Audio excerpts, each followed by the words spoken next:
Di ko.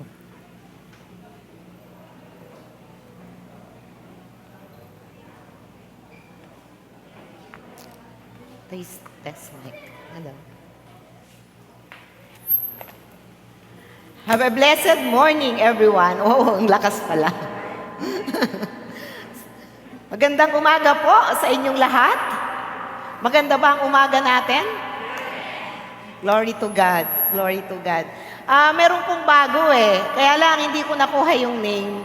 Alam ko may bago daw, sabi ni Sister Jenny, but hindi po naabot sa akin. Okay, ito po. Welcome po sa Jesus is Our Shelter Church. Thank you, Brother Anselmo. Andito ka na ulit. It's been 2 months almost. Di ba? Hindi ko kayo napansin. Ayan. Thank you na nandito yan. I'm always thankful for Sister Penny na andito siya, bumalik na po. And hopefully, pati yung anak nyo, di ba? Si Julina. Is it Julina? Sana, Julina nga ba yon? Iba yata yung iniisip ko. Iba po yun, di ba? So, I would like to welcome in our midst, may bago po tayong kasama, a product of Makinabang Bible Study. We have Sister Minnie and Brother Alex. Asa po sila? Ayon. Babae pala, sorry. Kasi ngayon ang mga pangalan, nagkakaano-ano, no? Sorry pa rin palang girls, si Sister Minnie and si Sister Alex. Welcome po sa Jesus is Our Shelter Church. Bago po tayo magsimula, let us all thank God for a wonderful morning and let us ask God po yung kanyang gabay sa ating pag-aaral. Hallelujah. Hallelujah. Ama naming makapangyarihan sa lahat, patuloy ka naming kinikilala sa aming mga buhay. Kayo ang Diyos na makagagawa ng higit kaysa maaari naming hilingin at isipin. Sapagkat kayo ang may control at may authority ng lahat-lahat. Father God, we acknowledge your lordship, we acknowledge your kingship, we acknowledge your sovereignty, Panginoon, sa aming buhay at higit sa lahat, sa aming kalagitnaan sa araw na to. Father God, sakupin mo po ang bawat kaisipan, pagharian mo ang bawat puso, at mag-connect ka, Panginoon. Mangusap ka sa aming espiritu, Panginoon. Lord, apart from you, we are nothing. Wala po kaming magagawa, wala po kaming kakayanan, wala kaming karunungan kung wala ka at ang iyong presensya. Kaya sa araw na to, Panginoon, nagkakaisa kami, welcoming you in our midst. Lord, have your way sa buhay namin. Have your way sa aming pag-aaral sa araw na to. Lord, ako po ay instrumento mo lang. Let the voice of the Master be heard. Lord, yung nais mo, yung kapahayagan mo, yung po yung marinig namin. And I pray in the mighty name of the Lord Jesus Christ na maging simple at maliwanag po. Ano man, Panginoon, yung mapag-aaralan namin sa araw na to. Father God, ang 4 na sulok ng lugar na to ay pinagkakatiwala ko sa inyo. And we dismissed every work of the enemies upon this place. We dismiss and we rebuke all the spirit that is not of God in this place. Let the spirit, let the mind of Christ be reign in this place. Lord, have your way, God, in the mighty name of our Lord and Savior, Jesus Christ. Amen. Amen. Hallelujah. Let us thank God. Our topic for today is transforming prayer. Ayan. Prayer pa rin, about panalangin. Alam po nyo, napakahalaga ng panalangin sa atin bilang mga anak ng Diyos. Amen po ba? Yung panalangin para po yung paghinga. Pag tumigil tayong manalangin, para tayong tumitigil sa paghinga. But, for today, medyo a little deeper, medyo palalalimin natin yung ating usapin tungkol sa panalangin. Transforming prayer. I would like to open up or to start our topic by reading to you Pilipos 4:6-7. Sabi dito sa Pilipos 4:6-7, huwag kayong mabalisa sa anumang bagay.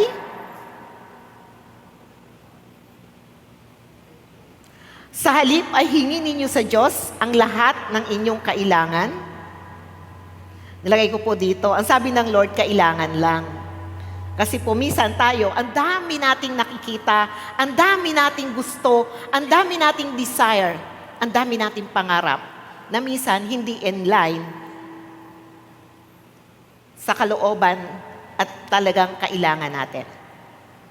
Kaya sabi ko po dito, not all are wants, but sabi dito, lahat ng ating pangangailangan lamang. Sa pamamagitan ng panalangin may pasasalamat at ang di malirip na kapayapaan ng Diyos ang mag-iingat, 1, sa inyong puso, 2, sa inyong pag-iisip sa pamamagitan ni Kristo Jesus. Transforming prayer. Dapat po, kung hindi man nasasagot ang ating mga panalangin, yung puso natin at yung pag-iisip natin nakakaunawa kung bakit hindi ito nasasagot ng Diyos. Kaya po, transform. Okay, later on, we will understand it. Okay, balik po tayo sa verse na ating binasa. Sabi ng ating Panginoon, it is God saying to you, huwag kayong mabalisa sa anumang bagay. Anuman, which means sa lahat. Anuman. Huwag mabalisa. Why? Anong gagawin natin? Marami tayong problema. May sakit. Marami tayong pangangailangan. Sabihin mo, Pastora, hindi kami mag-worry? Hindi naman yata normal yon na hindi kami mag-isip. Di ba? But, sabi ng Panginoon, it's the word of God telling us, sa halip, di ba? Sabihin niyo, wag mababalisa, what shall we do? Anong gagawin namin? Sabi, sa verse, sa halip. God is suggesting, sa halip, hingin ninyo sa Diyos ang lahat ng inyong kailangan. Sa pamamagitan ng panalangin may pasasalamat at ang di malirip na kapayapaan ng Diyos ang mag-iingat sa inyong puso. Later on, in the last part of my teaching, we will understand why yung di malirip na kapayapaan ay mapapasa atin. Why kahit sometimes hindi natutugon ang ating mga problema or why sometimes matagal bago matugon, mahaba yung ating paghihintay. Later on the last part, we will understand why yung di malirip na kapayapaan ng Diyos ang mag-iingat sa ating puso. Mag-iingat. Alam po niyo mga kapatid, ang puso natin dapat ingatan natin. Ingatan natin ang puso natin. Sometimes may mga bagay na, as I've said, hindi naman lahat ng panalangin tinutugon. Amen po ba? Tanong, kapag hindi tinugon ang panalangin mo, what is your reaction? Toward God? Toward the situation? Okay pa rin ba ang puso mo? Maayos pa rin ba ang puso mo? Tandaan natin, God looks at the heart. Sabi nga nung sa Kaawitin, Heart of Worship, it's not what we sing, but it is our heart. It is our heart, yung puso natin. And, mag-iingat sa ating puso at pag-iisip. Pag-iisip, transforming. Mauunawaan natin, kaya pala. Ganun pala. Kaya sabi ko nga po, a little deeper yung ating pag-uusap. It's all about prayer, but medyo malalim po ng konti. Okay, next. Ayun, sabi ko nga po, ano ang ating reaction? Ano ang ating saloobin kung may prayer request sa Lord na hindi niya ibinibigay? Again, as I've said, i-distinguish natin what is our need and what is our wants. Minsan, even if we think it is what we need, but still the Lord knows what is the best. Or ito ba talaga ay need mo? It is still the Lord. Because siya lang po talaga yung sovereign God, whose mind is perfect, and who only know, siya lang, He only know what is His perfect will for His children. Alam niya kung ano yung nararapat. Let me read to you in Isaiah 55 para po maunawaan natin what I'm saying. Ito po later ko pa dapat babanggitin, pero I would like to read Isaiah 55, wala po sa PowerPoint ko. Sabi sa Isaiah 55:8, ang wika ni Yahweh, ang aking isipay, di ninyo isipan, at magkaiba ang ating daan. Kung paanong ang langit higit na mataas sa lupa, ang daat isip ko'y hindi maaabot ng inyong akala. God is a sovereign God. God is perfect in all His ways. As human, perfecto ba ang ating kaisipan? Perfecto po ba tayo? Ang ating mga plano, perfecto po ba? Sabi ng Panginoon, ang isipan niya hindi natin kaisipan. At yung kanyang kaisipan at yung kanyang daan ay mas mataas. Mas mataas kaysa ating kaisipan. Kaya nga po tayo nag-aaral ng salita ng Diyos, to know His thoughts, to know His will, to know His ways. Kaya tayo patuloy na nag-aaral. Amen po ba? Kaya kailangan natin ang salita ng Diyos.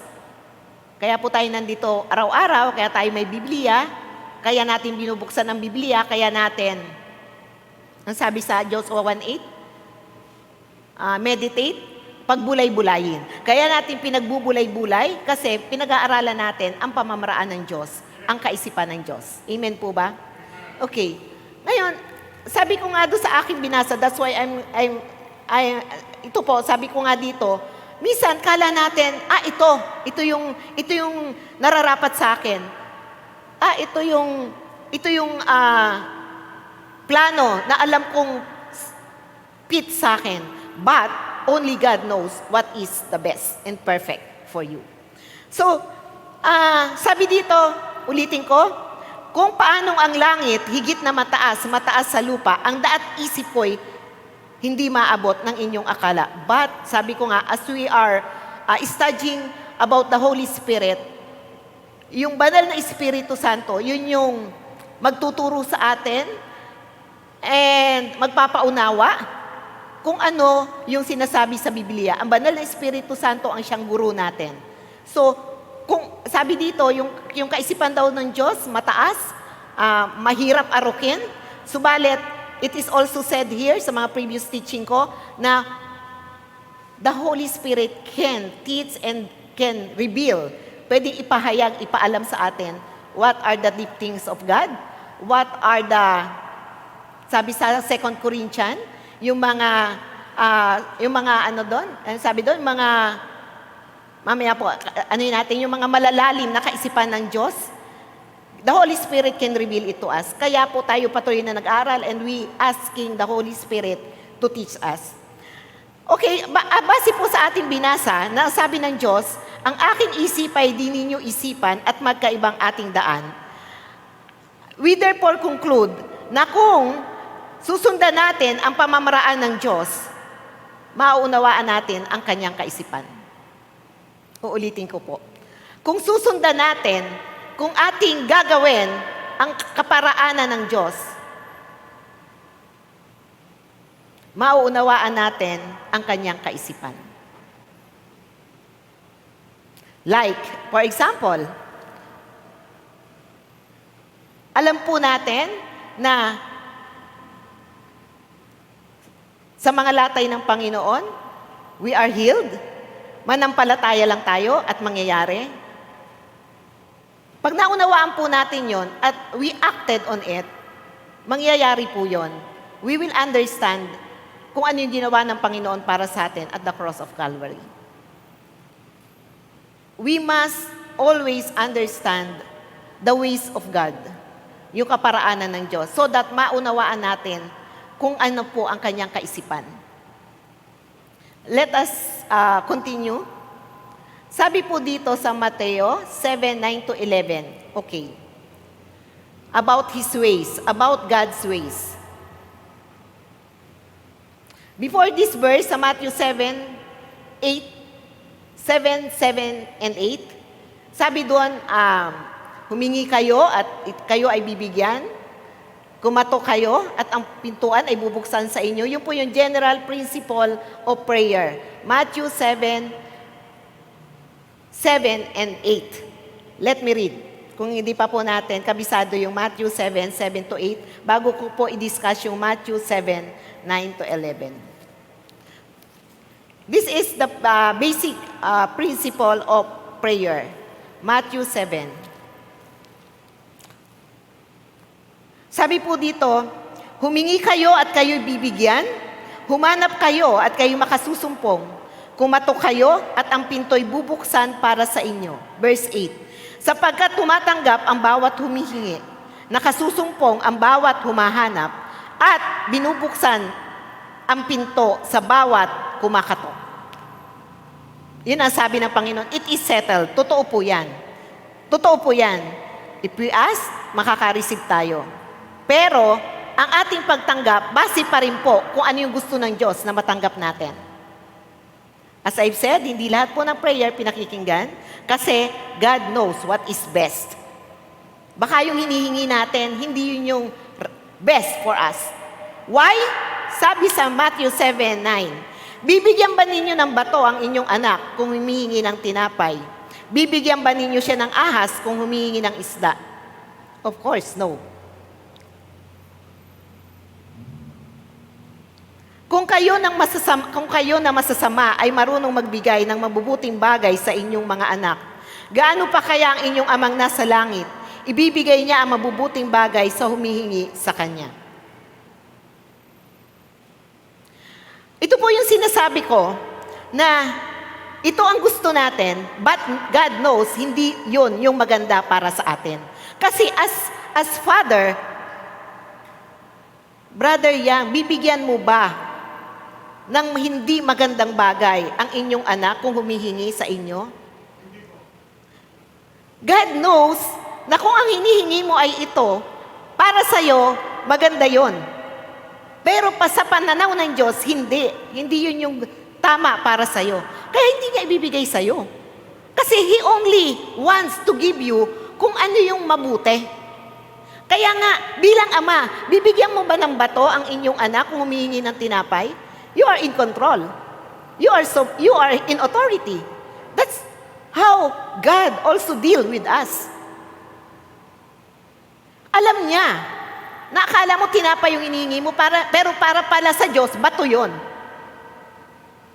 Kala mo, okay ito ang maganda para sa akin, itong hihingin ko. But God said no. No, hindi yan tinapay, yan ay bato kung ibibigay ko sa'yo. Yan ay hindi makabubuti para sa'yo. Kaya I won't give it. Alalahanin po natin, God is God. God proven His love for us, everlasting, unconditional, unlimited love. Throughout the years. Sa tingin nyo, kung iniisip natin na mabuti sa atin yun, hindi niya ibibigay? Sabi nga, God knows what He is doing. God is God, and God is a smart God. Naunawaan po ba natin? Ha? Sa ating kaisipan, kaya nga binasa ko sa inyo Isaiah 55, sa ating kaisipan, this is it. Pero sabi ng Lord, wait, ang kaisipan ko ay hindi mo kaisipan. Ang daan ko, mas mataas kaysa sayo, malu. Wait, anak lang kita. And I am a perfect God. I am perfect in all my ways. Tayo, lahat may imperfections. Amen po ba? Bibigyan ba ninyo siya ng ahas kung humihingi ng isda? Of course not. Of course not. That's how God deals with us. He is God. We must understand the sovereignty of God. We must submit. Kung kayo na masasama, marunong na magbigay ng mabubuting bagay sa inyong mga anak, syempre, tayo as human, we love our children. Gaano pa kaya ang inyong amang nasa langit? As I've said, God proven in many, many countless ways His everlasting and His perfect love for you. Hindi ba niya ibibigay sa atin kung ano yung makabubuti sa atin? Yan, sabi nga niya, ibibigay niya ang mabubuting bagay sa mga humihingi sa Kanya. Malalim ano? Ibibigay niya ang mabubuting bagay sa mga humihingi sa Kanya. Ibibigay niya yung mabubuting bagay sa Kanyang pananaw. Sa pananaw niya na mabubuting bagay, hindi sa pananaw natin na ito mabuting bagay para sa akin. Nakuha po niyo? Yung mabubuting bagay na ibibigay niya ayon sa Kanyang pananaw, na ito makabubuti sa inyo, hindi sa ating pananaw na this is best for me.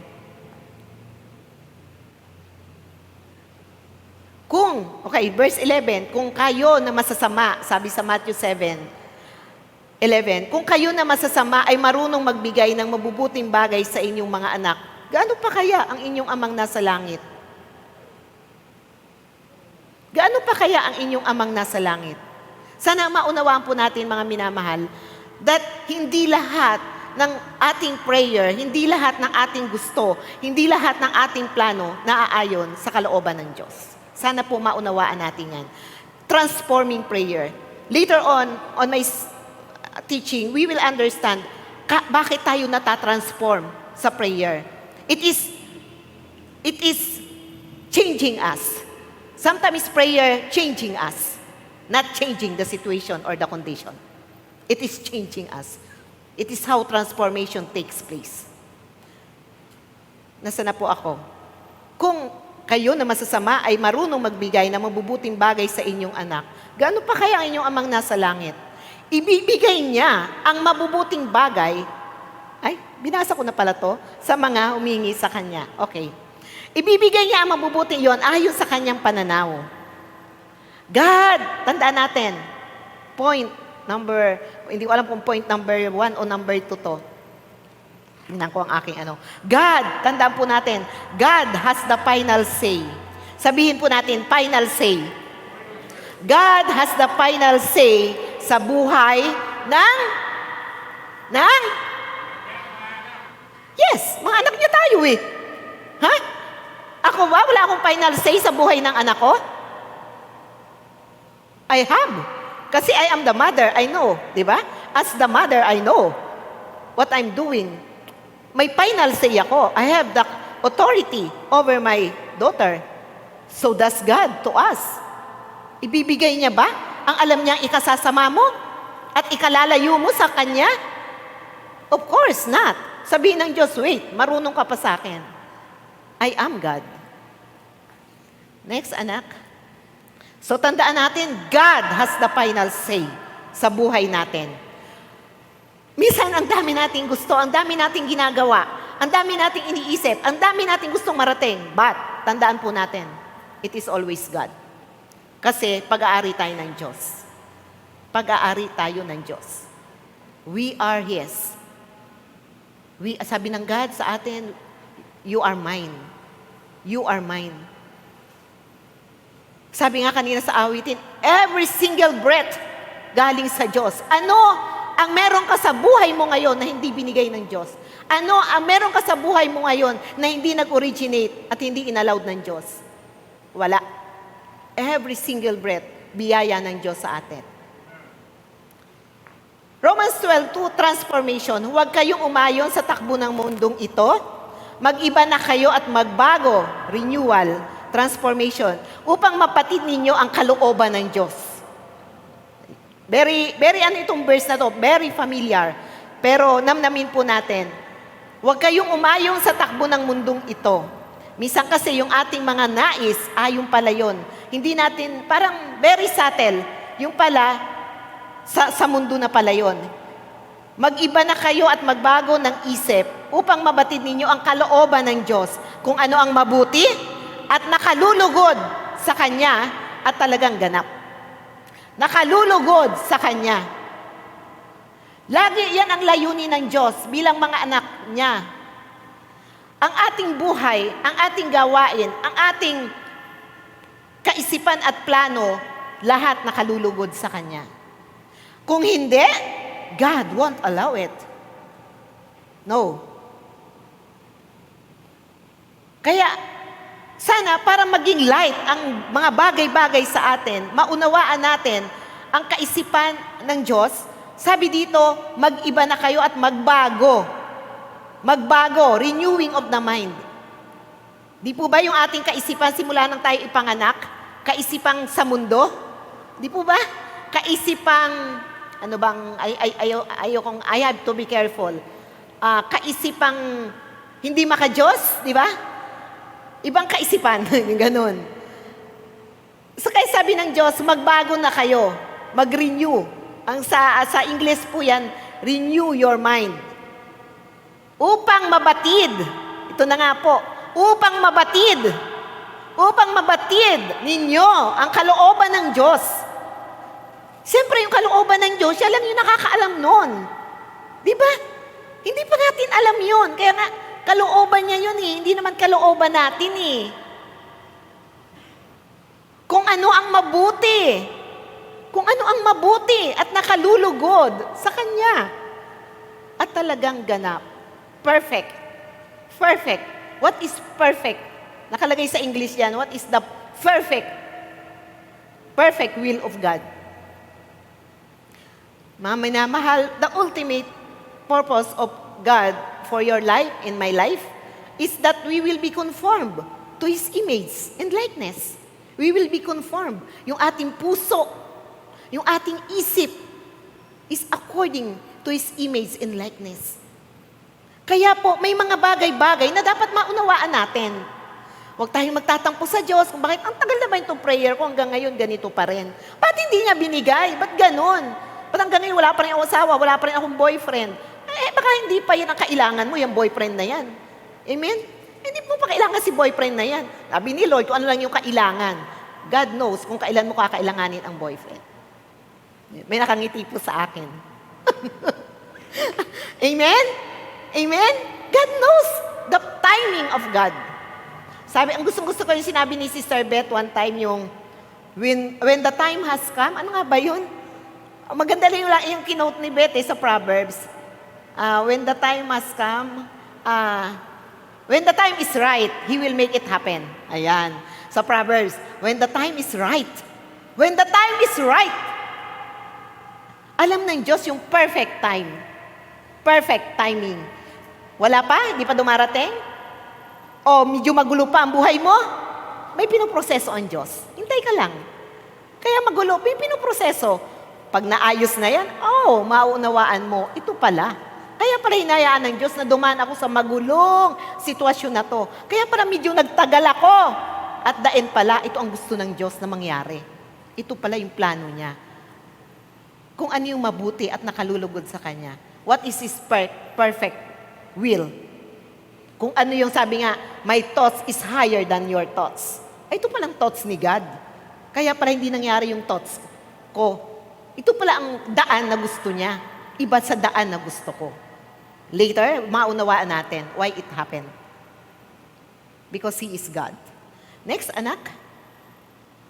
Okay. Sabi nga, mag-iba na kayo ng takbo. Mag-iba na kayo. Huwag na kayong umayon sa mundong ito. Ano ba yung pattern ng mundong ito? Wala ang verse. Kanina ko lang hinahanap. Sa Matthew 4:1 hanggang 11. Ano ang mundo?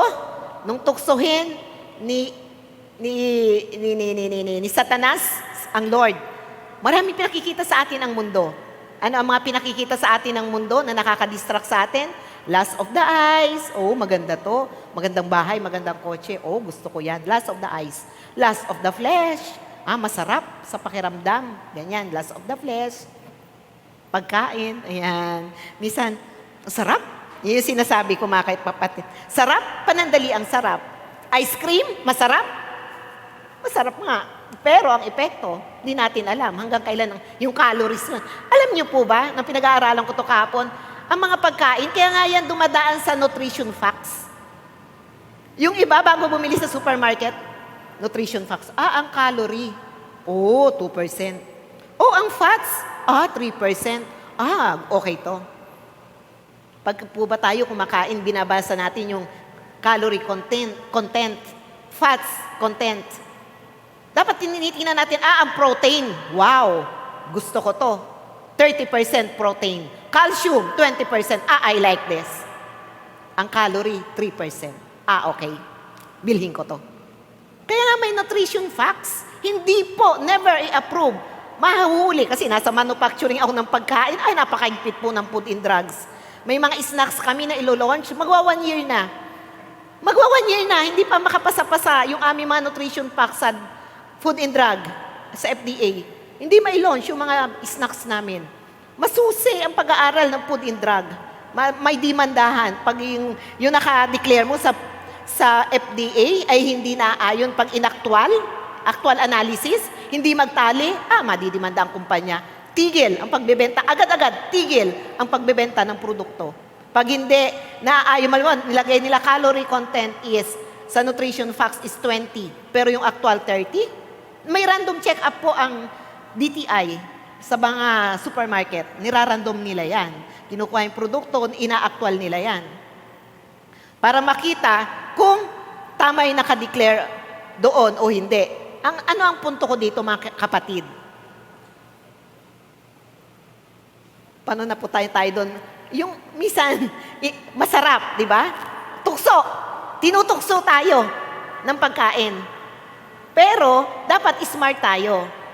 Smart tayo dapat. Kaya nga, sabihin mo, kaya nga may nutrition facts, tingnan mo kung makabubuti sa katawan mo yan. Tapos pag nagkasakit, eto na. Pag-pray nyo nga, kasi po, high blood ako.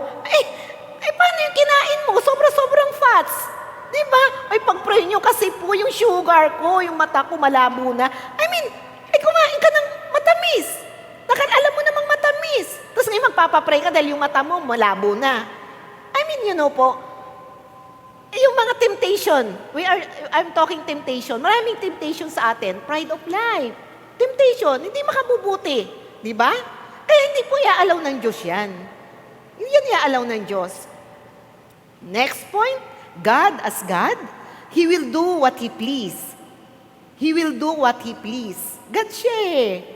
He has all. Sabihin mo all. All. He has all the control and authority. Pag may authority ako, wait. Di ba? Wait. I have the authority. Ba't ko hahayaan yan? Kaya minsan, mga minamahal, our prayer is remain unanswered. Di ba? Okay, next. A prayer does, ito po yung pinupunto ko, a prayer does not change God. Kala nyo, pa nag-pray kayo nang nag-pray. But it changes you. Pag naunawaan natin yung kaisipan ng Diyos, maa-accept natin, dapat tanggapin ko to. Prayer does not change God. Sabi nga po, anong tawag doon? Simula't simula pa, nakatala na, di ba? Nakatala na. Alam mo yung nakatala na? Naitala na ng Diyos. Mababago pa ba yun? Kung Diyos ang nagtala? Amen po ba? So kahit anong prayer natin, kung hindi ayon sa kalooban ng Diyos, it doesn't alter His word, His principle. The principle of the Bible, hindi pwedeng mabago to. Because He is God. Sabi nga, I'm sabi nun ng Lord sa Numbers, I am the God, I didn't change my mind. I didn't change my mind. Numbers 23:19. Sabi niya doon, ako ay Diyos na hindi nagbabago ang isip. Kung ano aking sinabi, aking gagawin. Kung ano aking pinangako, aking tutuparin. Kahit anong prayer natin, kung hindi ayon sa kalooban ng Diyos, it won't happen. But, ang magandang balita, mga minamahal, as we go on prayer, and God revealed to us kung bakit kinakailangan hindi niya ibigay ito, kung bakit nangyayari ito, it changes us. How? Mamaya malalaman natin how it changed us. Your communication or your prayer with God is your intimate connection with Him. Yan. Sabihin ko, pasensya na, medyo pinalalalim po natin ng konti ang ating pag-aaral tungkol sa prayer. Yung ating prayer is our intimate communication or connection with God. And through prayer, He allows you to participate in the work that He is doing. He allows you to participate in the work that He is doing and even to see His action in relationship to your prayers. He allows you to participate in the work that He is doing. May ginagawa ba siya sa'yo? May ginagawa ba siya sa buhay mo? Anak, next, may ibibigay akong verse dito. Next nga, anak. Wag muna tayo dyan. Balik tayo. Okay. Medyo ipapaliwanag ko sa inyo. Bakit ko sinabi na in prayer, God allow us to participate in the work that He is doing. Sabi sa awit 37:4, ito ha, sana po maunawaan ninyo to. Later ko na lang ito naunawaan. Kay Beth ko ito narinig. Itong explanation nito. And sabi ko, that's it, totoo nga. Ipapaliwanag ko sa inyo kung anong ibig sabihin ng through prayer, He allow us to participate in the work that He is doing in our life. Sabi sa awit 37:4, delight yourself in the Lord, and He will give the desire of your heart. Delight yourself in the Lord. Akala natin, sa verse na to, kapag na-delight o kapag natuwa sa atin ang Panginoon, wow, ibibigay niya yung gusto nating boyfriend. Ganun ba yon? Kapag natuwa sa akin ang Lord, ibibigay niya yung gusto kong trabaho. Pag natuwa sa akin ang Lord, makaka-abroad ako. No. Ang ibig palang sabihin nun, kay Beth ko to narinig pero minuni-muni ko, ganun pala yon. Ang explanation dito, as we delight ourselves in the Lord, He will put His desire into our heart so that kung ano yung desire niya para sa atin, ay maging desire din natin. Uulitin ko. Ibig palang sabihin ng delight yourself in the Lord and He will give you the desire of your heart. God's very own desire, ilalagay niya sa ating puso so that kung ano yung desire niya para sa atin, ay maging desire din ng puso natin. Naunawaan po nyo? Halimbawa, gusto ko dati mag-abroad. Halimbawa lang, gusto ko mag-abroad. Yun ang desire ko. Pero, God is sovereign. He owns you. Control niya ang puso mo, ang isip mo, pagkatao mo, gagawin mo, sasabihin mo, lahat. Kahit ang desire mo mag-abroad, sa pamamaraan ng Diyos and sa kanyang pagiging Diyos, ilalagay niya sa puso mo yung huwag ka na lang mag-abroad. Para later on, matanggap mo, this is now my desire, ayoko nang mag-abroad. Nakuha nyo? Ilalagay niya sa puso nyo yung desire niya. Para yung desire niya ang maging desire nyo. Para mabago yung desire nyo. Para mabago yung gusto nyo. Hindi siya mag-a-adjust para sa atin. Tayo ang mag-a-adjust sa desire ni Lord para sa buhay natin. Get nyo? Hindi siya mag-a-adjust para sa'yo. Ito ang gusto ni Nelory? Okay, Nelory. Love kita, Nelory. Bigay na ko na baby. Baby, Nelory, give ko. Kasi mahal kita, sabihin ni Lord. No! Sabihin ni Lord, yan ang gusto mo. Hindi yan ang desire ko. Hindi yan ang gusto ko para sa'yo. Okay? Whatever is my desire, I will put it into your heart, Nelory. Para yung desire ko, yun ang maging desire ng puso mo. At matanggap mo kung ano yung gusto ko, may perfect will for you. Matanggap mo, ma-accept mo, ma-embrace mo, malakaran mo. So, nagkaisa na kayo ngayon ng desire. Nagkaisa na kayo ngayon ng gusto. He put into your heart His desire. So that, yung perfect desire na yon, yun ang mangyari at magustuhan mo na rin. Ganun po. Sana maunawaan natin yung mga bagay-bagay upang mas makilala natin ang Panginoon. Makilala natin yung kanyang pananaw, yung gaano kalawak ang kanyang kaisipan, gaano kalalim ang kanyang magagandang plano sa atin.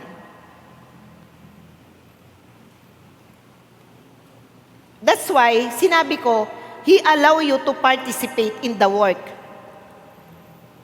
Okay, ako na lang po. God allow me to participate in the work na ginagawa niya ngayon sa buhay ko. Siyempre, nung ako naman po'y dumating dito, gusto ko lang maupo dyan, dahil ako'y tahimik na tao, maupo lang, dyan lagi ako nakaupo. Malay-malayin ko, in the process of time, itong si Pastor Dax, kailangan siguro ng isang babaeng madaldal, dahil si Pastor Dax tahimik, di ba? Sorry, tahimik po siyang tao, di ba? Pag may Pastora, ganito nga. Pastora, sabihan mo nga yun. Pastora, DA mo nga yan. Ako yung taga-execute. So, hindi ko naman akalain na ako magiging assistant niya. But, siguro, binilagay ni Lord sa puso ko. Hindi ko desire, hindi ko gusto na lagi akong maraming problema. Di ba? Maraming iniisip, pastora ganito, pastora ganyan. Hindi ko desire yon, hindi ko pinlano yon. But God put that desire in my heart hanggang sa oras na to. Nakuha nyo? Ma-embrace ko yung gusto niya para sa akin. Lakaran ko. Willingly and cheerfully. Di ba? Cheerfully. Mingiti ako. Maging head nyo ngayon dahil namatay na siya. Hindi ko naman po yung ginusto eh. Hindi ko plano na nang pagpasok ko dyan sa gate na yan, ito yung kalalabasan ko, hindi ko gusto, hindi ko pinlano, hindi ko desire. Pero God put it in my heart. Nakuha nyo?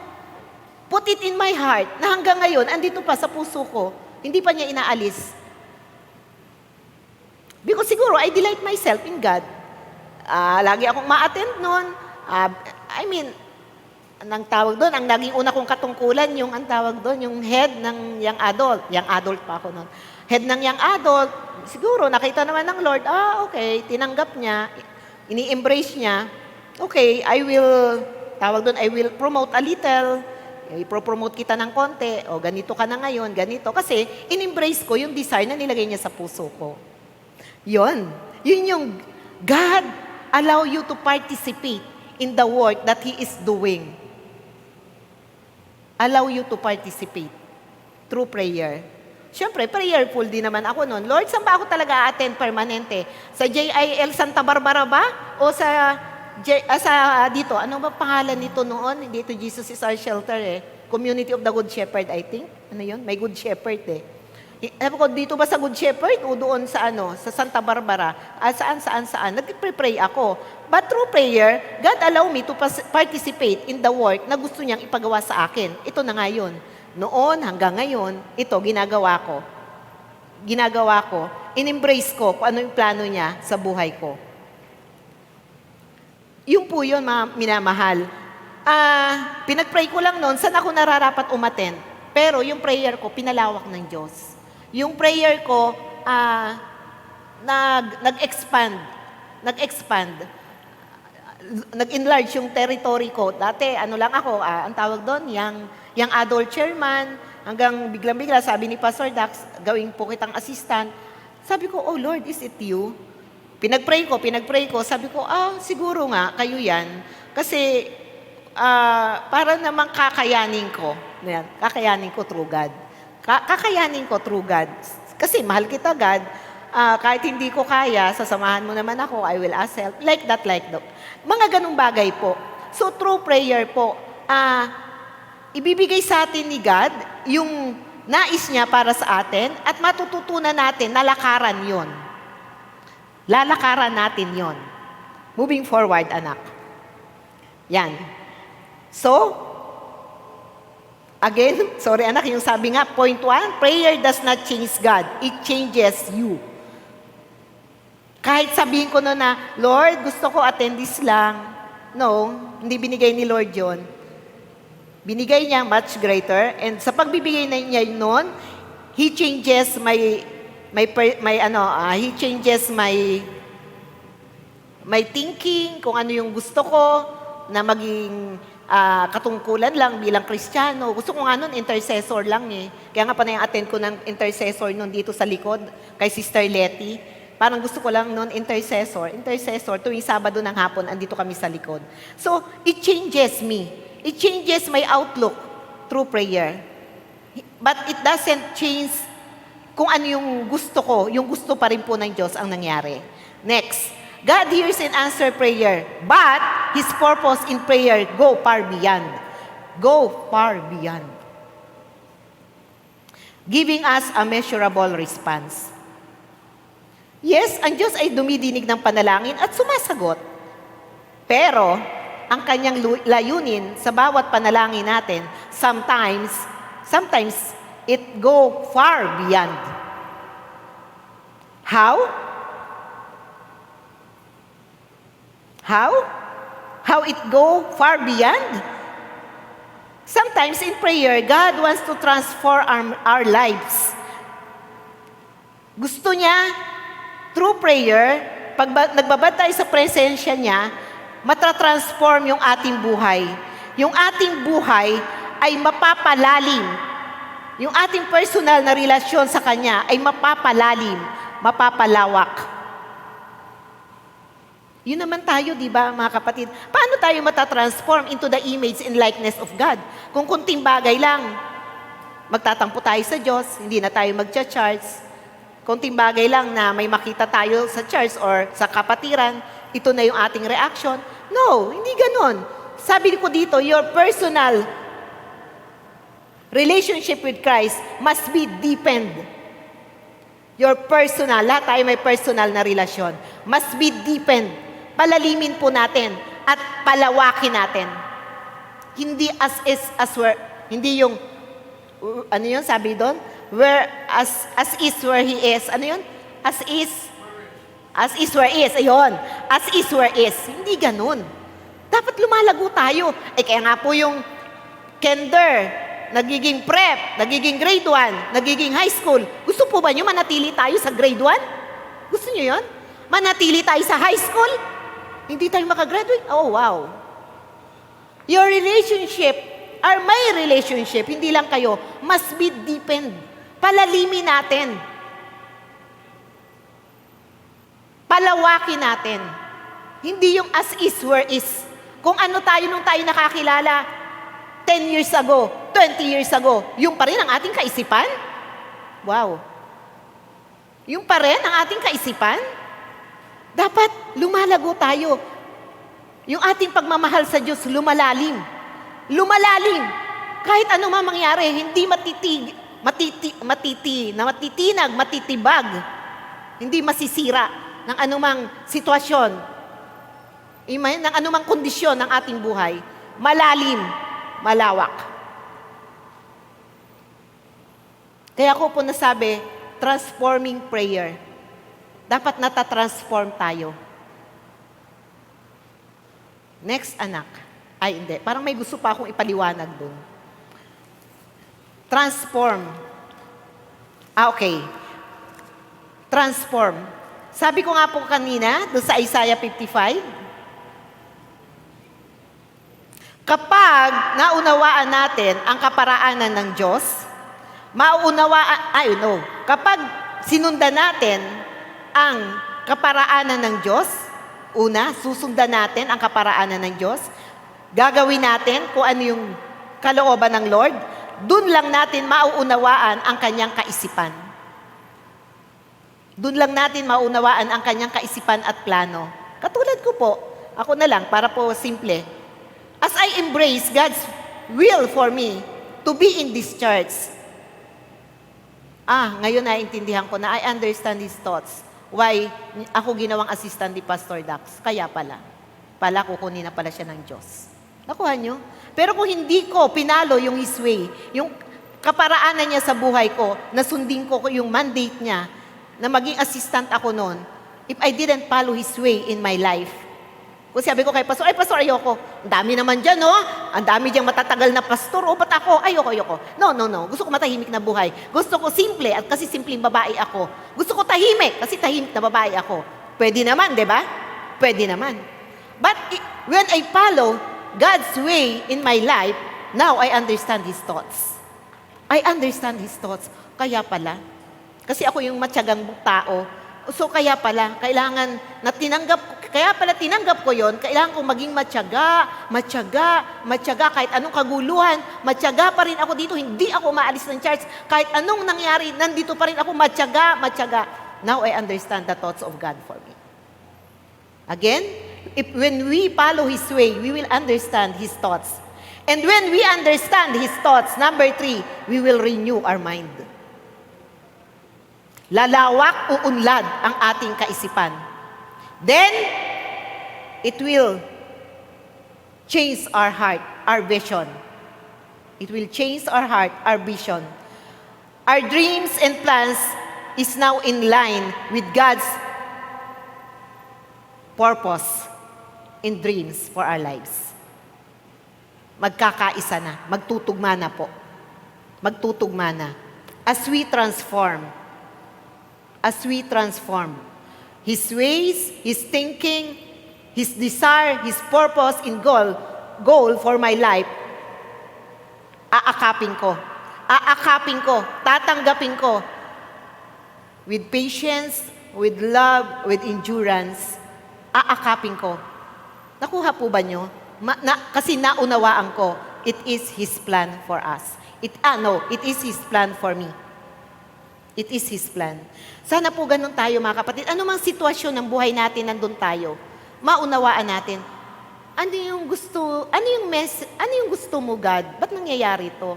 Anong mensahe? Anong gusto mong gawin ko? Anong gusto mong matutunan ko? Next, anak. How prayer deepen and enlarge your relationship with the Lord. Malapit na po ako magtapos. As you come into God's presence with reverence and quiet heart. 1-4 lang po ito. He begins to purify your heart. He begins to purify your heart. Kapag lagi tayo nasa presensya ng Lord,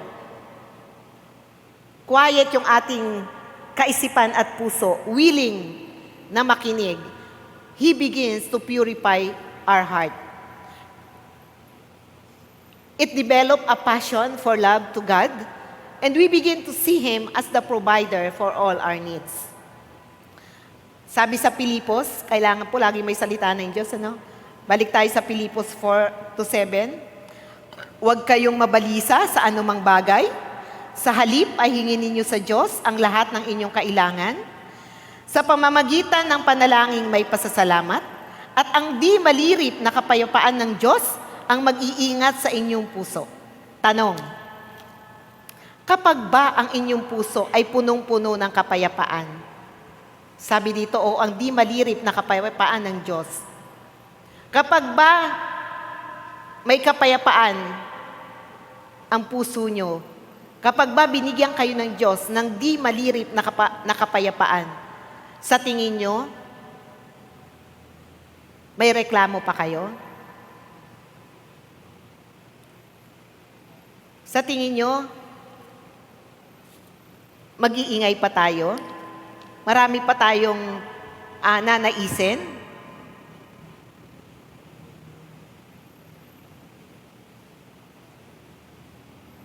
Alam po nyo, yung kapayapaan na galing sa Diyos,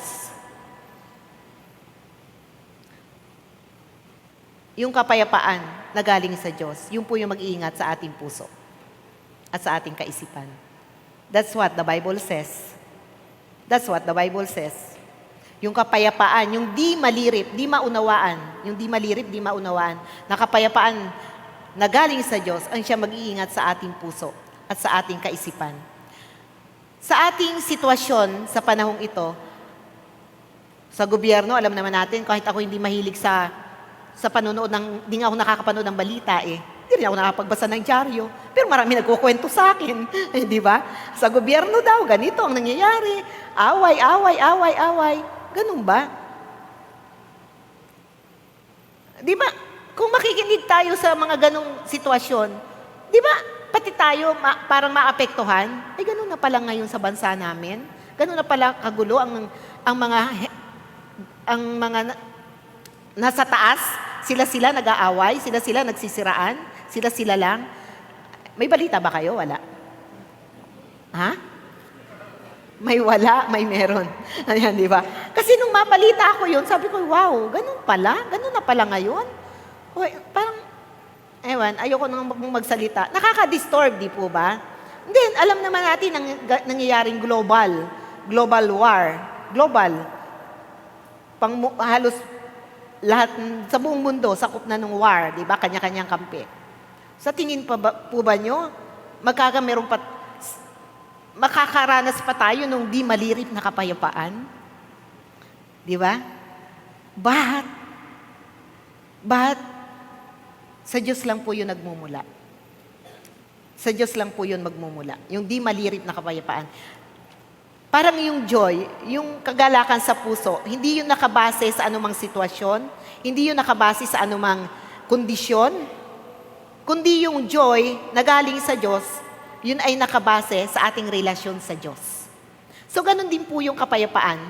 Nakabase yun kung paano natin nauunawaan at nilalakaran ang plano ng Diyos para sa atin. Nagkakameron tayo ng agad, it is settled in my mind. Oo nga. Ganun nga. Natatanggap ng puso natin. Okay? As He begins to purify our heart, sabi nga, habang iniingatan niya yung ating puso, nandun yung passion natin, yung respeto natin sa Diyos. Kasi nauunawaan natin kung ano yung way. Ano yung way? Yung kaparaanan niya. Yun pala, kaya nangyayari ito. Ito ang kaparaanan ng Diyos. Lord, lalo kitang mamahalin as you make me understand your ways and your thoughts. Next. 2. Yan. He set your priorities. Yung ano, para po bang tawag doon yung harina. Tawag doon? Yung nililiglig, sinasala. Ayun. Yung mga priorities natin, kasi ang buhay natin, wow, ang dami natin kaabalahan sa buhay, ha? Ako lang ba ang maraming kaabalahan? Ayan.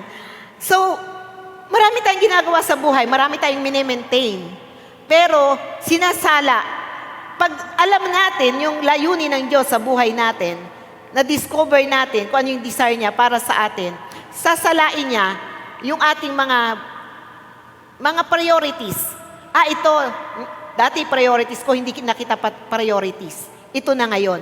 Isisimplify natin yung ating buhay. And, kay Brother Arnold, dahil ko naririnig, what is with eternal validity? Yun lang yung ating ititira. What are those things with lasting in eternal validity? Yan ang mas priority sa buhay ko. Why? Lahat ng bagay sa mundong ito, maiiwan ko.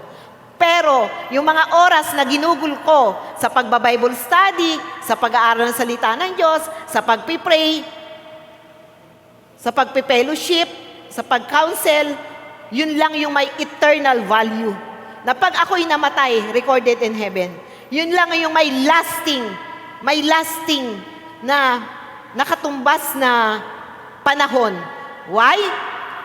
Dito sa mundong ito, when the time is ended, itong araw na to natapos, it is end. Tapos ang araw na to, hindi na ito babalik pa. Subalit, kapag sa araw na to, may ginawa tayo na para sa Diyos, it is forever recorded in heaven. It is not ended. It has eternal validity. Unlike yung ginawa nating pag-shopping, whatever it is, when this day end, it is ended. Nakuha po ba nyo? Subalit yung mga bagay na ginawa natin para sa Diyos, yun yung sinasabing eternal validity. Even this day is end. Hindi natapos. Hindi natapos o may kabuluhan, may katumbas na pangmatagalan yung ginawa natin. So, yung mga priorities po natin sa buhay. Of course, hindi naman masama yung iba, pero lagi po nating isisingit. Lagi nating uunahin those with eternal validity. 3, as we spend time in prayer, it develop the trust. It develop the trust. Isaiah 26:3, binibigyan mo ng lubos na kapayapaan ang mga taong matapat na tumatalima at nagtitiwala sa iyo. Alam po niyo, yung trust, mahirap po yung ma-develop. Mahirap ma-develop ang trust. Subalit, kung lagi mong nakakausap ang isang tao, ma-develop ang trust. Ganun po sa Diyos. Lagi mong kausapin ang Diyos, laging presensya niya yung hanapin mo, and ma-develop yung pagtitiwala mo sa Kanya. And, sabi sa Isaiah 26, binibigyan ng lubos na kapayapaan. Lubos. Lubos. Nasaan ang lubos? Binibigyan ng lubos, kompleto, na kapayapaan ang mga taong matapat na tumatalima at nagtitiwala. The key to receive complete peace, yung sabing di malirip na kapayapaan, is trust. Trust. Sabi sa 1 Peter 5:7, cast your cares unto God. Sabi ni Lord, cast your cares to me, for I care for you. Kung pinagtitiwalaan mo ang Diyos, and you cast, ibinigay mo na, ibinato mo na sa Kanya ang lahat ng iyong mga alalahanin. Sa laki ng pagtitiwala mo sa Kanya, hindi ka kaya magkakameron ng lubos na kapayapaan? It is proportion.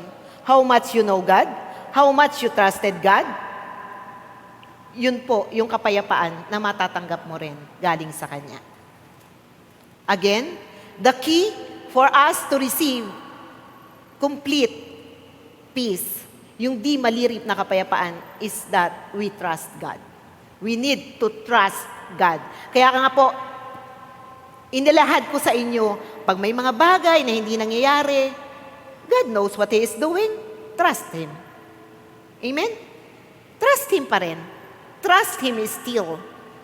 He knows. He knows how to orchestrate your life para at the end of the day, yung magandang plano niya ang siyang kalabasan ng lahat ng ito. Tandaan po natin, may limitasyon ang ating kaisipan, ang ating lakas. Subalit ang sa Diyos, magpakailanman po, mapagkakatiwalaan natin ang kanyang work sa ating mga buhay. Next. Last na po. Tapos na. Okay, the key is trust. Sabi nga, sa King James, thou will keep him in perfect peace. Yun, perfect. Perfect. Kapag tayo nagtiwala sa Diyos, yung sabi sa Isaiah 26, thou will keep him in perfect peace, whose mind is stayed on thee, because he trusted in thee. Magtiwala sa Isaiah 26:4, magtiwala kayong lagi kay Yahweh. Magtiwala kayong lagi kay Yahweh, pagkat siya ang kublihang walang hanggan. Yan, ito na nga po yung sinabi ko kanina. 1 Peter 5:7, ipagkatiwala ninyo sa Kanya ang inyong mga kabalisahan, sapagkat siya ang kumukupkup sa inyo. Ang ganda, di po ba? Ipagkatiwala ninyo sa Kanya ang inyong mga, hindi lang isang kabalisahan, hindi lang dalawang kabalisahan, hindi lang tatlo, lahat. Sabihin mo, lahat. Ipagkatiwala ninyo sa Kanya ang inyong mga kabalisahan. Why? Sapagkat siya ang nagmamahal sa atin. Mahal ka ng boyfriend mo, mas matindi ang pagmamahal ni Lord sa iyo. Mahal ka ng kaibigan mo, ng manliligaw mo, hindi matatawaran ang pagmamahal ni Lord sa iyo. Cast all your cares to God, for He cares. Sa English, He cares for you. He cares for you. Siya ang kumukupkup sa atin. Next. experience the peace that comes from knowing God is in control. Hindi man po lumalabas pa ang katugunan sa ating mga prayer, pero ang mahalaga, natatransform yung ating kaisipan and we can experience the peace. Meron tayong kapayapaan. Meron tayong kapayapaan. Experience the peace that comes from knowing God is in control. God is in control. Sa kaisipan po natin yun manggagaling. Kumbinsido tayo sa ating puso't kaisipan, God knows what He is doing. Sabi sa Philip, okay? At pag nandun na po yung, paano po natin ma-experience yung kapayapaan? Anong dapat natin gawin? Sabi sa Pilipos 6:8 and 9. Kadugsong po ito eh. Hindi po ito Pilipos 6. Is it Pilipos 6? Pilipos ano po yan? Wait. 4. Pilipos 4. Sabi sa Pilipos 4, kadugsong po ito kanina nung Pilipos 4, Pilipos 4, 6 and 7. Ngayon ito po, Pilipos 4, 8 and 9. Sabi sa Pilipos 4, not 6. Pilipos 4, mga kapatid, dapat maging laman ng inyong isip ang mga bagay na karapat-dapat at kapuri-puri. Mga bagay na totoo, marangal, matuwid, malinis, kaibig-ibig at kagalang-galang. Isagawa ninyo ang lahat ng inyong natutunan. Yung topic ko for the previous month, it's not what you know but what you do. Marami man tayong alam, from the history to history, but hindi natin ginagawa. Kung ano yung alam nating konting bagay, useless po. Isagawa ninyo ang lahat ng inyong natutunan, tinanggap at narinig at nakita sa akin. Kung magkakaganon, sa inyo ang Diyos na nagbibigay ng kapayapaan. It is a matter of the mind and of the heart. Dapat maging laman ng inyong isip. Transformation. Ang mga bagay na karapat-dapat, kapuri-puri, mga bagay na totoo, kagalang-galang, isagawa lahat ng ating natutunan. Kahit maliit na bagay yung natututunan natin, kahit simpleng-simpleng bagay, simple man yan, importante yan, isagawa natin. At ang Diyos na sa atin ang Diyos na nagbibigay ng kapayapaan. Experience the peace.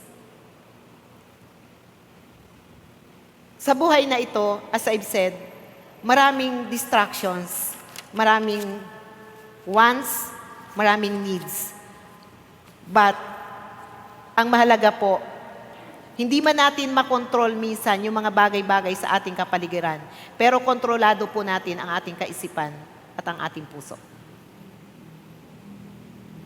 Maraming bagay na hindi natin control, but you can control how you think, what you will think, and what you will do. Amen? Amen. Control natin. Next, tapos na po ako. Pray. Pray pa rin. Pray. Wait. Kasi sa waiting, maraming pwedeng mangyari. Nandito yung sinasabi kong transformation takes place. The desire of God, lalagay niya sa puso niyo. Wait! May proseso ang Diyos. As we wait. Nandito ang proseso.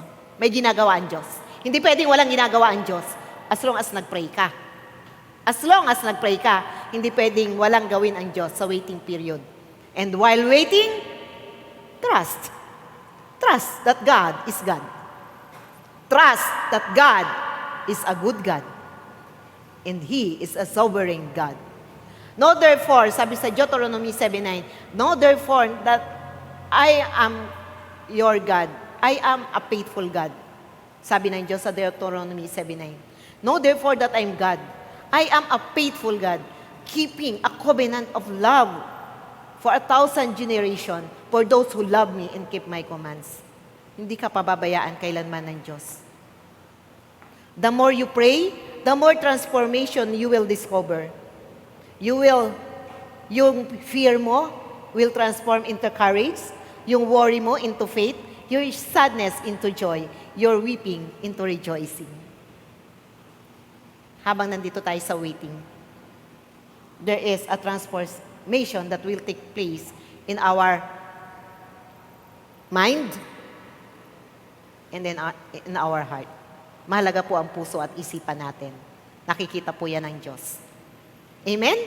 Amen. Palakpakan natin ang Panginoon sa kanyang mensahe sa atin. Mensahe rin po sa akin. Mensahe sa ating lahat. Let us all pray. Father in heaven, you are a sovereign God. We acknowledge, kinikilala namin na kayo ang makapangyarihang Diyos. Hindi matatawaran ang iyong kadakilaan. At hindi rin po matatawaran ang inyong pag-ibig. Pag-ibig na pinadama niyo sa amin, kahit kami ay hindi karapat-dapat. Subalit patuloy pa rin ninyong ipinapadama ang walang hanggang pagmamahal mo sa amin, Panginoon. Lord, tunay na wala kang katulad. Walang ibang Diyos na kagaya mo. Noon, ngayon at magpakailanman, nag-iisa ka. Lord, patuloy ka namin kilalanin sa aming buhay. Patuloy naming maunawaan ang iyong mga gawa.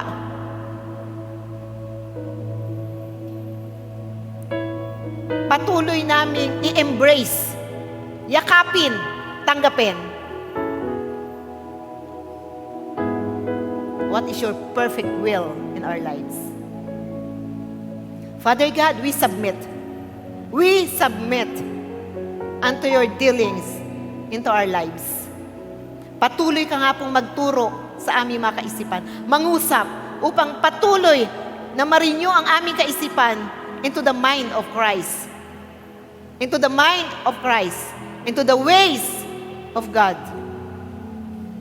Lord, we are helpless without you. Holy Spirit, we needed you, God. We needed you, Holy Spirit. We needed you to continually transform us into the kind of person that God wants us to be. God, hindi ka pa po tapos sa aming buhay. Hinahayaan namin, binibigyan namin kayo ng permiso, Panginoon, na magpatuloy sa aming buhay. Malaya ka, O Diyos, na makagagalaw sa aming mga buhay. For we are yours. Pag-aari mo kami at kayo ang aming Panginoon. Father, bless your people. Bless your people. Bless your people. Ingatan mo ang kanilang kaisipan, ang kanilang puso, at lahat ng gawa ng kanilang mga kamay, pagpapalain mo. And I pray, God, that at the end of the day, your desire for their lives, yun din yung tinidibok ng kanilang puso. Thank you, God. Thank you. In the mighty name of our Lord Jesus Christ. Amen. Amen. Dadako na po tayo, mga kapatid, sa banal na hapunan. Malaya na pong makakuha ng tinapay na nagsisimbolo ng katawan ng ating Panginoon at ng grapes na nagsisimbolo ng dugo ng ating Panginoon, ang bawat isa.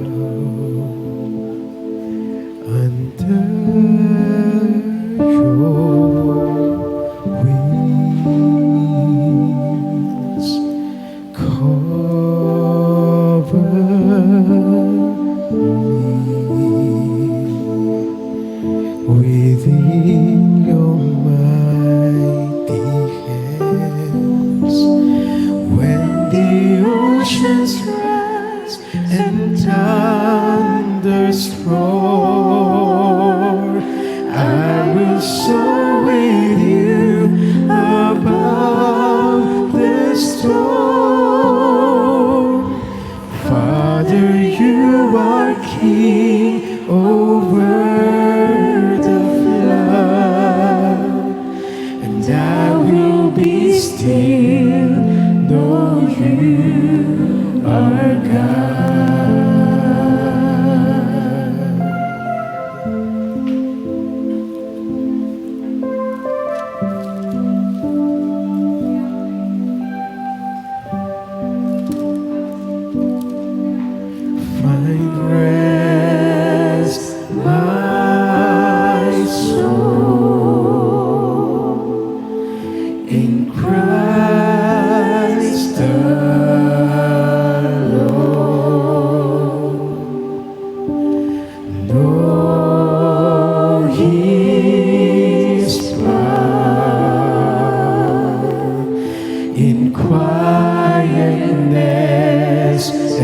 trust. When the oceans rise and thunders roar, I will soar with you above the storm.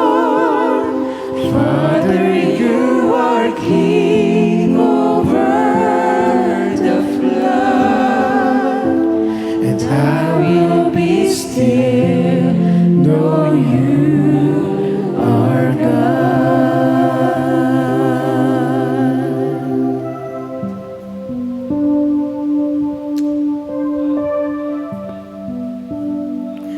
Sabi po sa Isaiah 53 verse 4,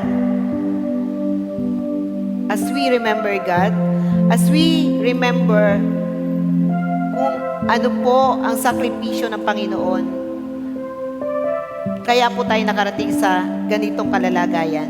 Sabi po sa Isaiah 53 verse 4, tiniis niya ang hirap na tayo ang dapat magbata, gayon din ang kirot na tayo sana ang lumasak. Akala natin ang dinanas niya ay parusa sa kanya ng Diyos. Dahil sa ating mga kasalanan, kaya siya nasugatan. Siya ay binugbog dahil sa ating kasamaan.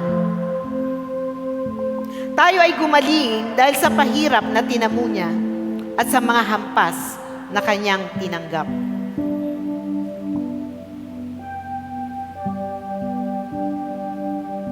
We are partaking communion to remember Christ. To remember the Lord Jesus Christ.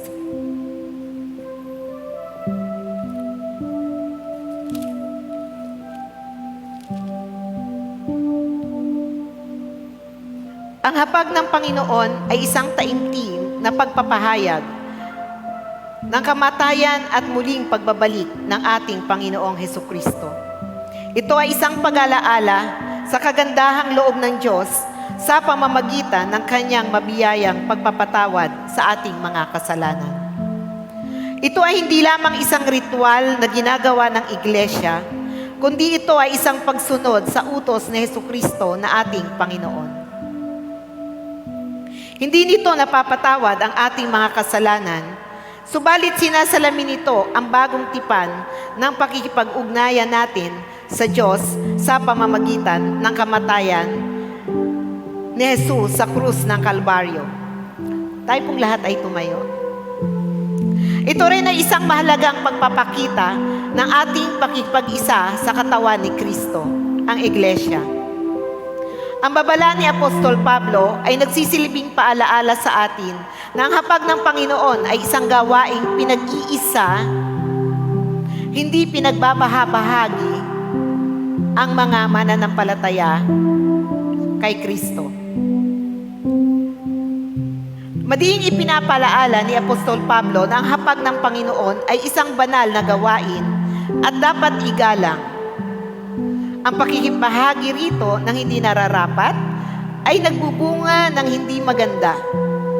Ang hindi nararapat na pagtanggap at pag-inom sa mga simbolo ng katawan at ng dugo ay isang kasalanan sa katawan at dugo ng ating Panginoong Hesus. Dahil dito, kinakailangang saliksikin nating mabuti ang ating sarili upang ating matiyak ng buong kamalayan na tayo'y karapat-dapat na sumalo sa banal na hapag ng ating Panginoon. Sa sandaling katahimikan, saliksikin po natin ang ating puso't kaisipan. Kung may nagawa po tayo hindi nararapat, humingi po tayo ng tawad sa ating Diyos.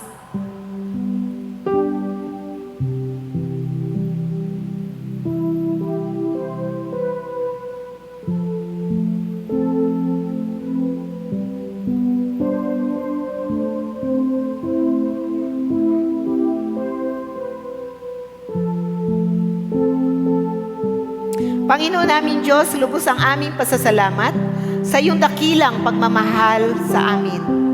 Bagamat kami po hindi karapat-dapat sa iyo, minarapat mo pong kami maging mga anak mo sa pamamagitan ng pagkamatay ni Jesus sa krus ng Kalbaryo para po sa ikapagpapatawad ng aming mga kasalanan.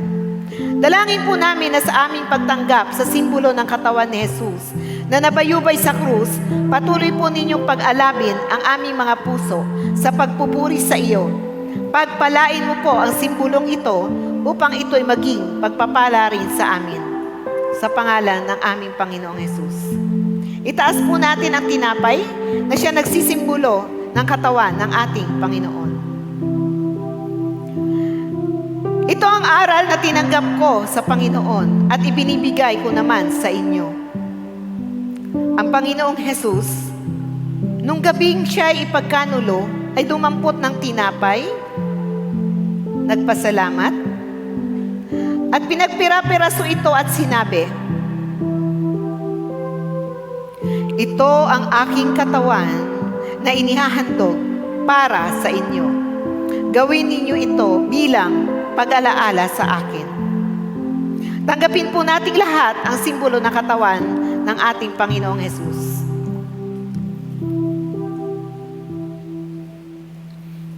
Panginoon naming Diyos, kami po ay nagpapasalamat din sa iyong kaloob na buhay. Ang dugo ni Jesus na nabubuo sa krus ng Kalbaryo ang siyang naghugas sa aming mga kasalanan upang kami maituring mong mga anak. Inihandog po namin sa iyo ang aming mga pagsamba at pasasalamat bilang isang haing buhay para sa ikaluluwalhati ng iyong pangalan. Habang patuloy po naming ipinapahayag ang iyong kaharian at ang iyong muling pagbabalik. Ito po ang aming dalangin sa pangalan ni Jesus. Itaas po natin ang ubas na nagsisimbolo ng dugo ng ating Panginoon. Gayon din naman matapos maghapunan, ay hinawakan niya ang saro at sinabi, ang sarong ito, ang bagong tipan na pinagtitibay ng aking dugo. Tuwing iinumin ninyo ito, gawin ninyo bilang pag-aalala sa akin. Sapagkat tuwing kakain kayo ng tinapay at iinom sa sarong ito, ay ipinapahayag ninyo ang kamatayan ng Panginoon hanggang sa muling pagparito niya. Tanggapin po nating lahat ang simbolo ng dugo ng ating Panginoong Hesus.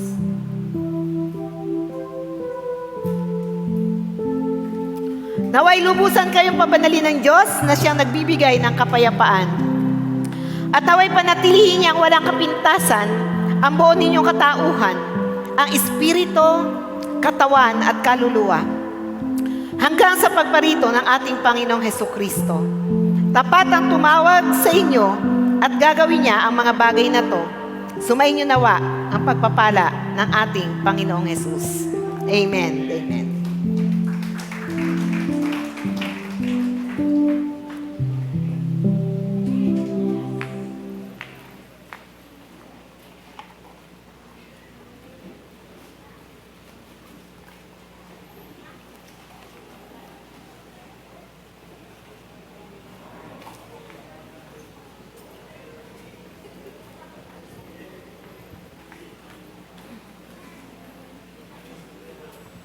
Yan, blessed morning po sa ating church.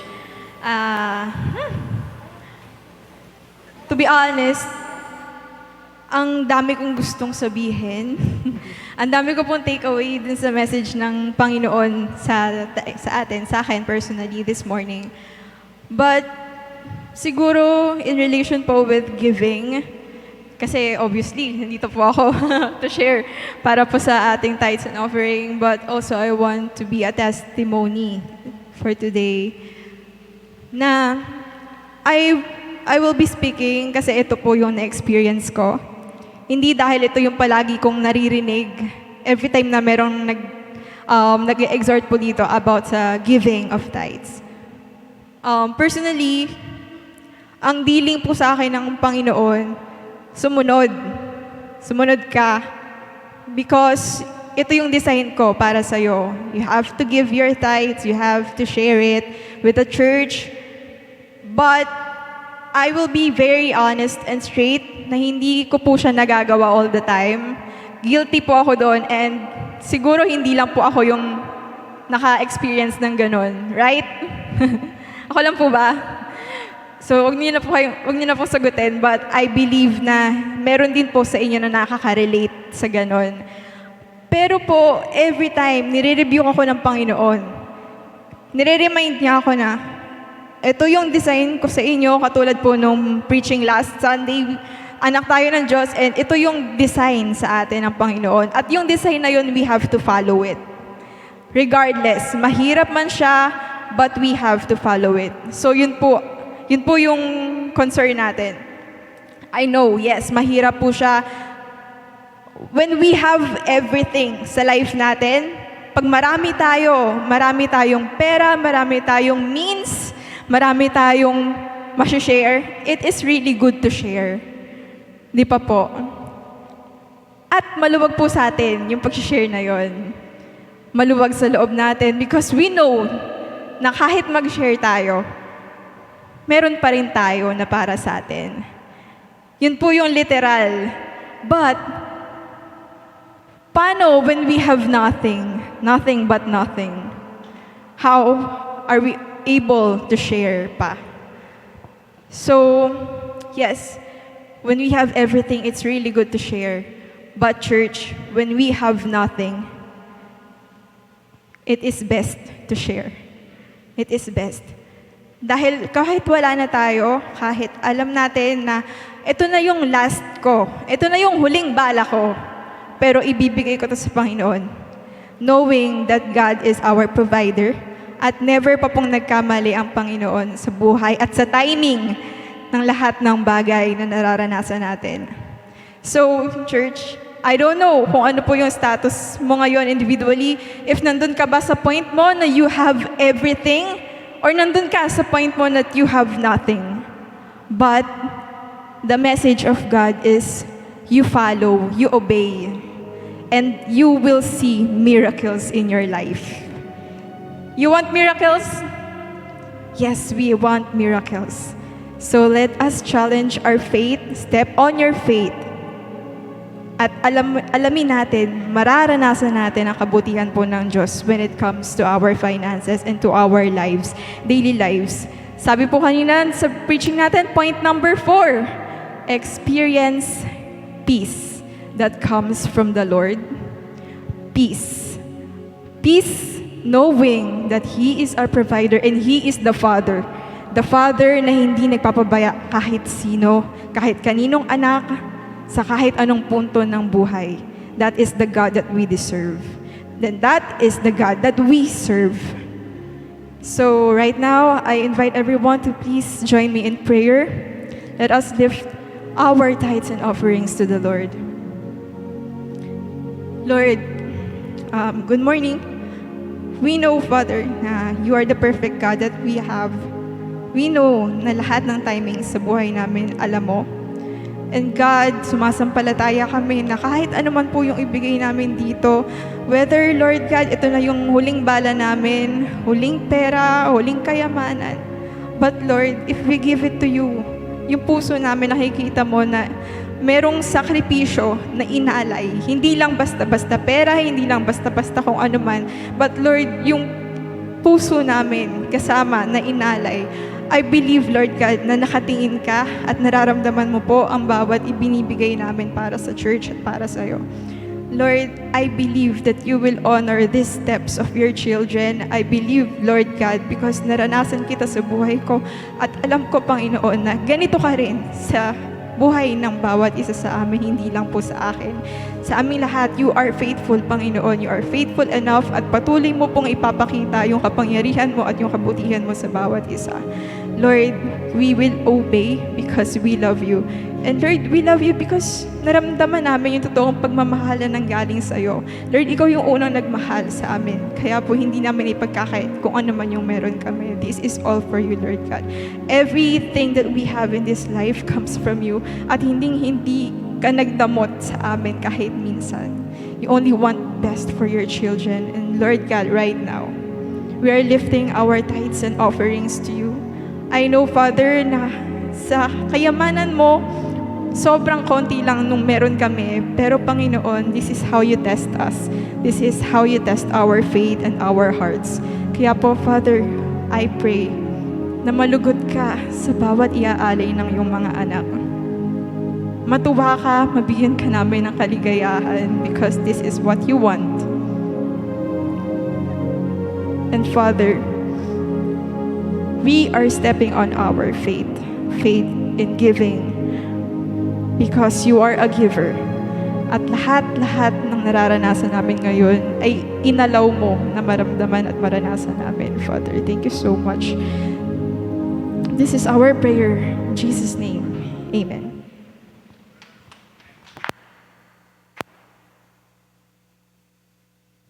Salamat, Panginoon, sa inyong katapatan.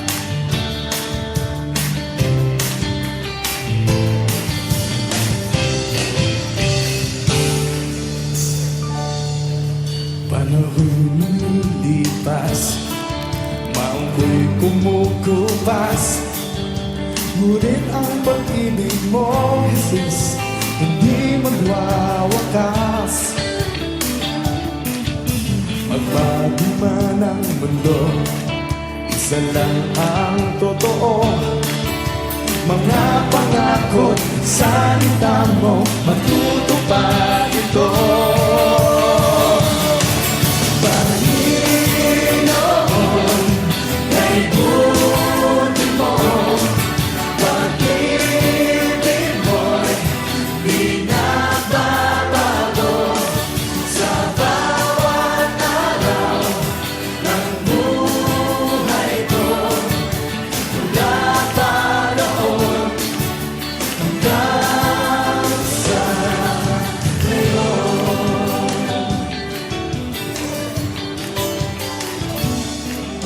sa lahat ng tagumpay sa aking buhay, kayamanan at kalakasan, ikaw ang nabigay. Oh,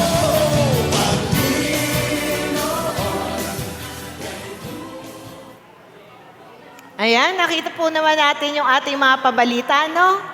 Kailan yun? Junior's Camp? Ayan.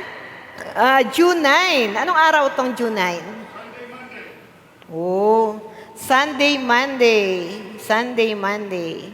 Ayan, June 9. Junior's Camp. Yan, sa mga kabataan po. Sa mga kabataan, Junior's Camp po tayo. So, ano ba dito, Sister Malu, kahit hindi regular attendee, na may gusto lang sumamang kabataan, kapitbahay, na hindi naman regular na uma-attend o once lang umattend, pero gustong umattend, ano ba yun? Welcome ba yun? Hindi umantin. Ayan. Kung may mga ganun pong bagay, tanungin po nyo si Sister Malu.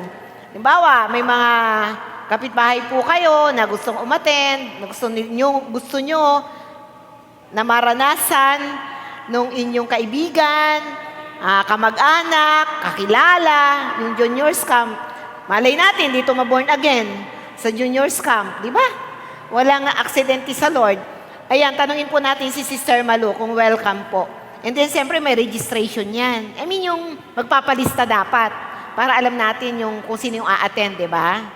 Yun, palista lang po kay Sister Malu o doon sa inyong core, ang tawag doon, yung core, sa core o sa head na nakakasakop sa inyo bilang kabataan. Ayan. Congratulations po kay Sister Ana Flor Gutierrez ng Global Life University. Nag-graduate po siya as cum laude. Ayan. Nag-graduate po siya kahapon.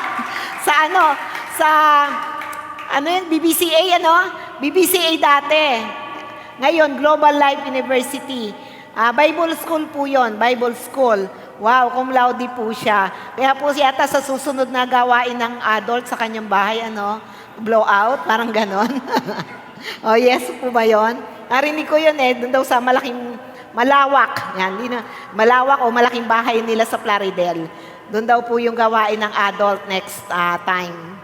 Congratulations po, Sister Ana Flor. Si Sister Ana Flor po ay missionary. Ayan. Missionary po siya sa Asia. Ano bang mga Asia yan? Vietnam. Marami. Ayan. Gusto niyo makarating ng Vietnam, yan. Wag naman wrong motive, ha? Ayan. Singapore, Thailand, di ba? Ayan. Po. Wow, yan. Dapat po may puso tayo para sa mission. Hindi tayo natatakot mag-share, makapal yung mukha natin sa pag-share ng salita ng Diyos. And, syempre, may mga pagtitiis din, pwedeng hindi tayo kumain ng 3 araw. Ganun ba yon? Ayan, hindi nasasama yung iba. hindi kakain ng 3 araw pag medyo nagtitipid ng allowance, di ba mga ganon? Kasi mahal doon ang yung conversion. Hindi naman peso doon eh. Singaporean dollar, di ba? Yung iba yung currency doon. Kaya pag medyo na-underestimate ng baon, hindi kakain, di ba? Ganun ba yon? Hindi. Lang po yung joke lang. Siyempre, bilang anak ng Diyos, hindi naman kayo hayaan ng Diyos na magutom. Lalo na't maganda yung layunin po natin. Sige po, tayong lahat ay tumayo para sa ating pangwakas na panalangin.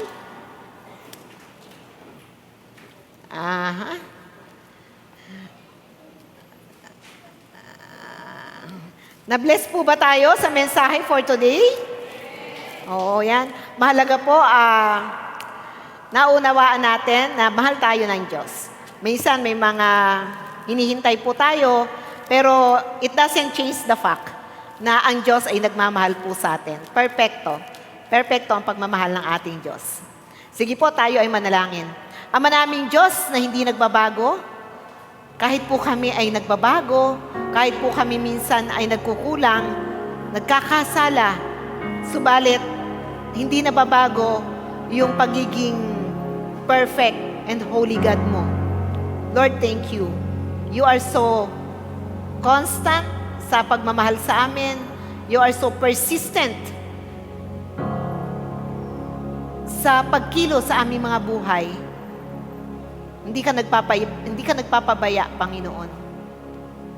Minsan nasasaktan kami, Panginoon, subalit inauunawaan namin yung mga bagay na gusto mong maranasan namin for us to learn.